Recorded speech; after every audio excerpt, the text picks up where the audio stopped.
In a recent conversation with some of our board members, I was reminded of something we as a congregation have known for a long time. We create profound connections through our conversations. We share what matters to us and listen to others about what matters to them. We expand our understanding, discover areas of disagreement, and uncover possibilities for common ground. Since October 7th, that conversation, our tool for connection and growth, has at times become hindered.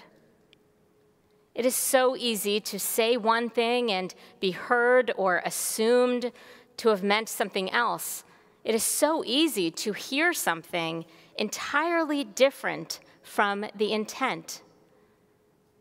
In this week's Torah portion, Shalach Lecha, almost hidden among the dramatic narratives of the Israelites' journey, the text instructs, if you unwittingly fail to observe any of the commandments the Eternal has declared to Moses, if this is done unwittingly through the inadvertence of the community, the whole community shall present a sacrifice, and they shall be forgiven, for it was an error. Tradition's acceptance that some harm is unintentional, in Hebrew, bishgaga, emphasizes we are human, imperfect. This notion, bishgaga, the unintentional act, urges us towards a generosity of spirit and also compels us to work hard at acting more consciously to cause less unintentional harm. This week's Parsha is not the only instance Torah legislates around unintentional acts. What distinguishes this time? Commentators suggest this passage deals with unintentional wrongdoing involving idolatry. And so the passage invites us to consider, what is our unintentional idolatry today? I wonder if it's possible in our tradition that honors text and books, are there times we approach words with the rigidity of idolatry? Are there times I am so attached to the meaning I believe a word has that I close off the possible meaning a word might have to its user? In these past months, in countless conversations, people have intended words differently than I have heard them. I am realizing that my own take on a word I might hear might be a false idol. My attachment to some definitions might actually be hindering conversation. In reflecting on the unshared language that can close the door to conversation about October 7th, one rabbinic colleague of mine says, "It feels like a demented game of taboo, trying to speak something without getting trapped in the assumed meaning of certain words that seem to be overly narrowed in what they must mean." I identify with her experience, and I do not want to settle for it. So I am challenging myself to loosen my grip on the language idolatry, to cultivate a curiosity for what people really mean, and for the personal experiences that lead them to that perspective, to open the door to more conversation.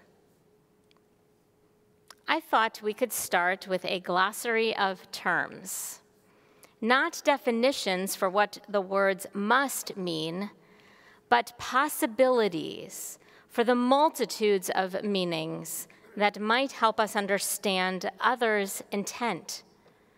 And so, with great trust, let's together study an intentions glossary from A to Z. Actually, time is limited, so for now, let's just start with A and Z. Or I think what will make more sense, Z and A.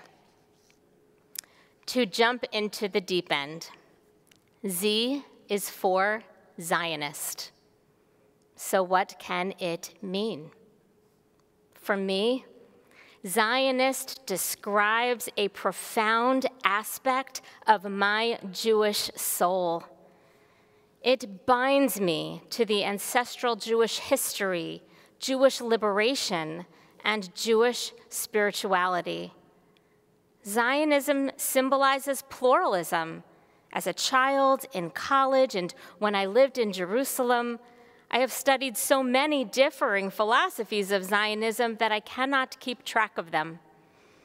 The word Zionism contains them all, including the Reform Zionism in my heart. The Zionism that compels advocacy for civil rights within Israel and for a two-state solution that ensures Palestinian statehood as well. The Zionism that opposes the occupation and settler violence in the West Bank. My Zionism describes a shared liberation that understands Jews will only be free and secure and whole when Palestinians are free and secure and whole. Our futures are bound together. That's what I mean when I say I am a Zionist. And yet, I am learning, for some people, that's not what they hear. I have been reaching out to some, I will generalize, some far-left young Jewish adults in Philadelphia. I want to understand this next generation who became B'nai Mitzvah and confirmed in congregations like ours. These are our kids who feel that when Jewish institutions express that Zionism, they fail to show care about the Palestinians. I have been sitting with them. They bring their friends to come speak with me here in synagogue, where they don't know, they just aren't sure if they have a home, but where I desperately want them to have a home. And I mostly listen. I answer some of their questions, but mostly I ask questions, and I listen to understand. In one conversation, I asked a young woman to help me understand how Zionist has become a bad word. I am learning that when she hears Zionist or sees the very Israeli flag that deepens my sense of peoplehood, she assumes it means I support Israel's policies, such as the occupation, or that I support a government who impedes a two-state solution. It's not what I intend. So when she asks, "What does that mean to you?" I'm grateful, and we open the door to conversation. It's painful. Sometimes we disagree. Sometimes we even discover areas of common ground. And we have let go some of our divisive language, or at least we move through it so it does not end the conversation. We have come to better understand we don't always assume correct intent. Back to our glossary. To stay in the deep end, A is for anti-Zionist. So what does it mean? Until recently, I assumed that everyone who identified as anti-Zionist today meant they were against the existence of a Jewish state. The fact that there already is a Jewish state had me guessing that anti-Zionism meant they believed that all the millions of Jews living in Israel should be forcibly deported, or, as the Hamas charter would suggest, driven into the sea to their deaths. Anti-Zionism sure sounded a lot like anti-Semitism. So I asked another one of these far left-leaning Jewish young adults, what do you mean by anti-Zionist? For him and many others in his circle, anti-Zionist means he opposes the occupation of the territories from 1967. He opposes the government's policies about the settlements, and he opposes aggression in Gaza, which he does not believe will bring the hostages home. He opposes any form of an Israeli government that does not provide equal protection under the law. He identifies with the description anti-Zionist, but he tends not to use the term because people assume meanings different from his intent. And he does not want to shut down the conversation. I am learning. I do not know the meaning intended unless I ask. Every time I can. Not to put someone on the spot, but to open the conversation. I have to ask. Real conversation is not social media friendly, or soundbite friendly, or banner friendly, or institutional statement friendly. Real conversation is harder than that. We are human beings, so we cannot always act or speak with perfectly clear intention. Asking again and again, it's cumbersome and messy.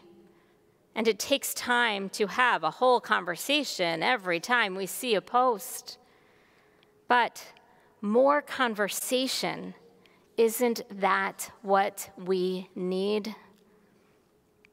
Torah teaches, if something was done unwittingly through the inadvertence of the community, the whole community shall present a sacrifice, and they shall be forgiven, for it was an error.